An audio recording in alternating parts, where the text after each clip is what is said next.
အခုလို online ခစားနေတဲ့ကာလမှာလက်ရှိအလုပ်တစ်ခုတည်းနဲ့ပဲကိုကျင်းနေနေတော့မယ်လားကျမတို့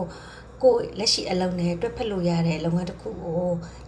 ခုချိန်မှာအရန်ကိုစထားတဲ့အချိန်ဖြစ်ပါတယ်ကျမကိုယ်တိုင်လည်းပဲ digital business ကိုကျမရဲ့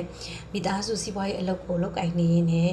စတင်ထားခဲ့တာဖြစ်ပါတယ်။ဘာကြောင့်လဲဆိုတော့ကိုယ့်အိမ်မှာအလုပ်ရှိနေတဲ့အခါပေါ့နော်တခြားအလုပ်ကိုတွက်ဖက်ပြီးလုပ်ဖို့ဆိုတာကကျမတို့တွေကပေါ့နော်ဇီအောင်စီဝယ်လုပ်ဖို့မလိုတာတွေကုန်ပစ္စည်းတွေတူလောင်ထားဖို့မလိုတာတွေဒါတွေကလည်းလိုအပ်တယ်။ပြီးရင်အသက်အရွယ်တစ်ခုရလာတဲ့အခါမှာကိုယ်မှနိပညာအတွေ့အကြုံတွေစီးပွားရေးအတွေ့အကြုံတွေပေါ့နော်တခြားရှေ့မှာအတွေ့အကြုံမရှိတာတွေအသက်အရွယ်ကသက်ချက်မရှိတာတွေဒါတွေကလည်းကျမတို့ကိုလက်ရှိအလုပ်နဲ့တွဲဖက်ဖို့အတွက်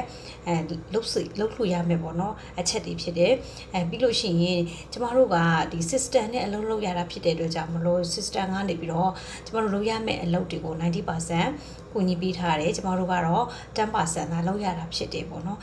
ဘာဒီ 10% ကဘာကြီးလုပ်ရလဲဆိုလို့ရှိရင်ကျမတို့လိုပဲဒီစီးပွားရေးလုပ်ငန်းတစ်ခု digital access တစ်ခုကိုပိုင်ဆိုင်ထားခြင်းတဲ့သူတွေအတွက်စီးပွားရေးအခွန်အလမ်းတွေကိုကြော်ညာပေးတဲ့စီးပွားရေးအခွန်အလမ်းတွေကိုပဲကြော်ညာပေးရတဲ့အလုပ်ငန်းတစ်ခုကိုပဲလုပ်ရတာဖြစ်တယ်ပေါ့နော်အဲ့တော့ကျမဒီကနေပြီးတော့ဘာတွေရလာခဲ့လဲဆိုလို့ရှိရင်ကျမအရင်တော့ကဒီ digital business မလုပ်ခင်ကပေါ့နော်အရန်ကိုစိတ်သက်တွေကြားနေတဲ့အချိန်အရန်နေလမ်းပြောက်ပြီးတော့ခါကြတော့ဘလို့မှပေါ့နော်တခြားသူနဲ့နှိုင်းယှဉ်ပြီးကိုအပြစ်တင်ပြီးတော့အရန်ကိုစိတ်ပြအားငယ်နေတဲ့အချိန်ပြီးလို့ရှိရင်ပေါ့နော်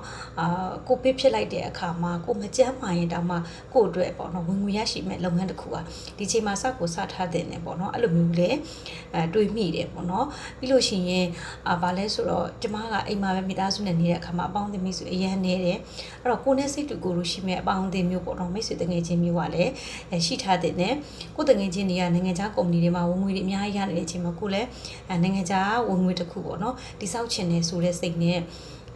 online ကနေပြီးတော့ရှာဖွေတဲ့အခါမှာဒီ digital business လုပ်ငန်းကကျမလိုချင်တဲ့အချက်လက်တွေပေါ့နော်ဒါတွေအကုန်လုံးရှိနေတဲ့အတွက်ကြောင့်မလို့အလုပ်ကိုင်ခဲ့တာဖြစ်တဲ့အခုဆိုလို့ရှိရင်လည်းပေါ့နော် set development အများကြီးရပြီးတော့ mindset တွေလည်းအရန်ကိုပြောင်းလဲခဲ့တာဖြစ်ပါတယ်အဲ့ဒါကြောင့်မလို့မိတ်ဆွေတို့ကလည်းလက်ရှိအလုပ်နဲ့တွက်ဖက်ပြီးတော့လုပ်ငန်းတစ်ခုကိုတိစောက်ထားခြင်းနဲ့ပေါ့နော်အတွေ့အကြုံတွေလည်းမလိုအပ်ဖဲနဲ့ကိုယ့်ရဲ့အနာဂတ်အတွက်လည်းပတ်စင် income ရှာခြင်းနဲ့ time freedom financial freedom ရှာခြင်းနဲ့သူတွေတော့ကတော့တကယ့်ကို digital business ကောက်မှုနဲ့လုပ်ငန်းတစ်ခုဖြစ်တယ်